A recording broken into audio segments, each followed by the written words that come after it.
There's a couple of things I was wondering.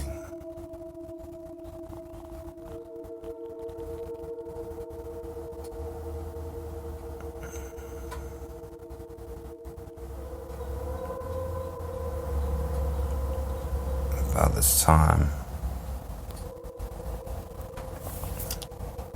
that you're sitting here today and this comes to you as a question in your mind that are you ready to go, or do you want to stay here and live your life out on the planet? Or would you like to go up with a harvest of souls, leaving the planet and forming your own reality?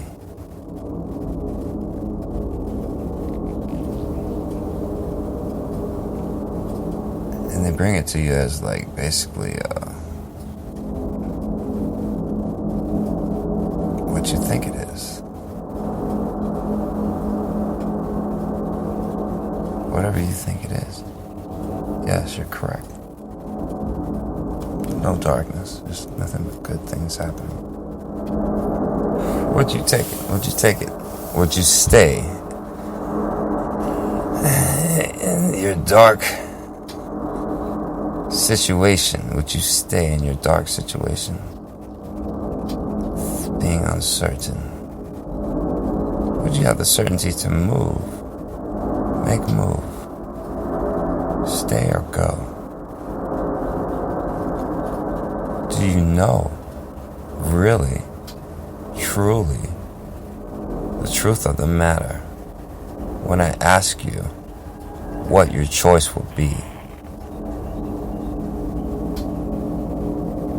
Because you're alone, by yourself, paying lip service to no one, when you have to ask yourself a deep question. Or you don't have to ask yourself anything. You can just run away from the room right now. Or you can ask yourself, would you be able to make this decision? And if not, why? What keeps you from making a decision?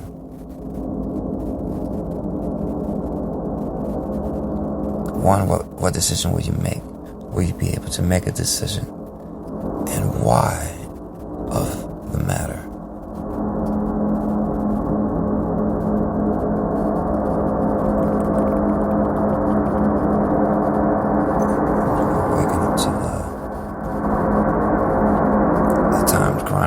Coronavirus is supposed to be over with. It's April 4th. Looked up the last, 20 years, 10, 20 years of flu. This is new. Even the new flus were new once. They were not calling them flus. This is not a flu. This is H1N1. This is not a flu. This is SARS. SARS. Get it right. This is not a flu. It's more dangerous than a flu. Okay, then we just said that those were really advanced forms of flu. And that they were mutating, which we know that flu is mutating. As we treat it, it is mutating. And as we increase the conditions that create flu, and flu viruses, like these meat markets and farms and stuff that we have all over the world, the conditions of filth, conditions that allow close proximity of animals and human living, these conditions that allow the bacteria and viruses to make a leap genetically, DNA to DNA. For one DNA decide to leap into another DNA system, one ecosystem to break into another ecosystem. Our ecosystems are crossing ecosystems. You, yourself, are an ecosystem unto yourself. A bee in a flower is an ecosystem. The bee pollinates the flower. It goes from one flower to another, carrying the sperm. So the bee is the injector. The bee is the thrusting power of the sperm rushing toward the egg, being the first, pushing everyone out of that stream. Go, go, go, go. Well, the bee buzzing around is the charging factor, the force that you consider yourself as being that sperm. Well, the sperm is being carried on the legs of the bee. Pollination, we'll call it pollen. Instead of sperm, instead of flower sperm, we'll call it pollen. And one bee pollinates another flower, impregnating that flower. We'll call it pollinate instead of impregnate. Make you feel more comfortable about what's really happening. But you see your comfort levels, you're removing yourself from reality with each word layer, each comfort layer, each diminishment, each change. Oh, that's not really that, that's that. That's not really that, that's that. Oh, that's not really that, that's that. Each judgment, I guess you're making judgments when you come to a conclusion. You mess up because you realize later on down the line that your conclusion was wrong, or that the situation has changed and your conclusion is no longer valid. There's no need to come to conclusion. There's no need to create laws. Laws have already been created. You can follow laws. You can look for new things, new sciences. But you're trying to make new rules. And that's the God in you, making laws. It's okay. But don't be a rule monger. Don't make new rules for everything. Oh, you know, and then when you see your rules aren't working, don't get angry. Try to rigidly hold your rules in place. It's okay. It is okay. It's fine. Don't worry about it. It's not your problem. Let it go. It's not your anger. Let it go. It doesn't belong to you. You are holding on to someone else's anger. And you're a thief. Anger thief. How do you feel about that? You are walking around stealing other people's anger. This guy has holding his anger. And you encounter it. Oh, and you're surprised by it. It's something in the anger moves you to walk away with it, thinking it's yours. Oh yeah, I encountered the brother back there. He showed me this anger. It was magnificent. This anger had my blood boiling to the point of, wow, consistent blood boiling. And I was in such a state of being that I felt that I could just pop the heads off of people from a distance using my fingernails. Pop, pop, pop, pop, pop. Oh, and I was roaring like a lion. This anger was a magnificent feeling of power, and it's infused my body with energy, and I just actually felt stronger and more powerful. I did like the brother's anger. I'm not sure what he was angry about, really. I can make it up now. But I did walk away with his anger. And I did adopt it as my own. And I have forgotten what it was about. If I ever knew in the first place.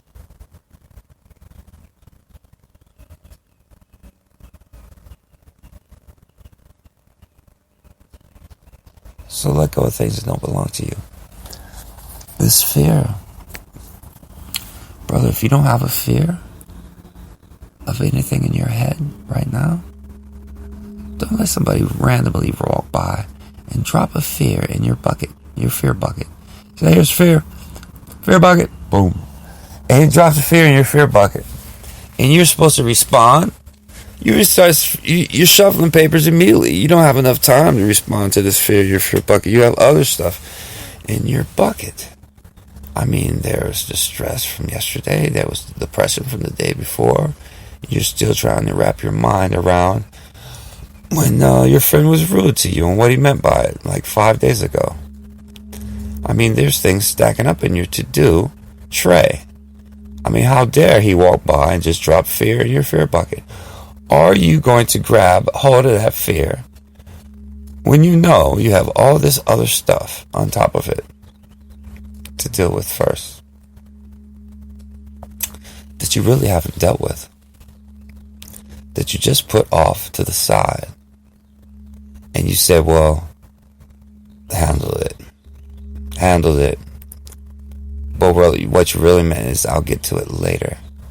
What you're really doing is you're putting off yourself. What is important is yourself, the inside of yourself, these emotions boiling on the inside of yourself. You're putting them off. You're not paying attention. You're disregarding. You're diminishing their importance.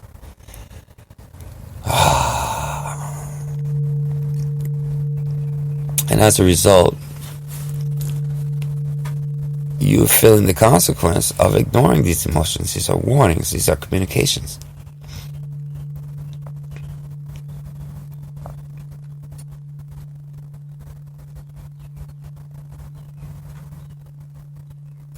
Letting you know.